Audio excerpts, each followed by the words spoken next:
আরে ওসব তো মজা করে বলছিলাম। কি? এবার কিন্তু তোকে খুন করে ফেলবো। তুই বুঝিস না কেন? আমি তোকে জাস্ট বন্ধু ভাবি।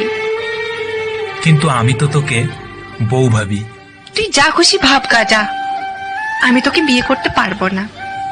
কোন দিক থেকে আমি তোর অযোগ্য? হ্যাঁ, কি নেই আমার মধ্যে? আমার মধ্যেই কিছু নেই, আমি তোর অযোগ্য। ফালতু কথা বলবি না, ওকে? তুই শুধু আমার, তোকে আমি অন্য কারো হতে দেব না। দেখে নিস তুই। কেন? কি করবি তুই? যে তোকে বিয়ে করতে আসবে তার পা ভেঙে দেব। তুই কি পাগল হলি? তোর জন্য পাগল। আমি পাগলকে বিয়ে করতে পারবো না। বিয়ে তোকে করতেই হবে, নইলে নইলে কি? হ্যাঁ, কি করবি? তোর মাথা ন্যাড়া করে দেব। এ মা, কি বলছিস এসব?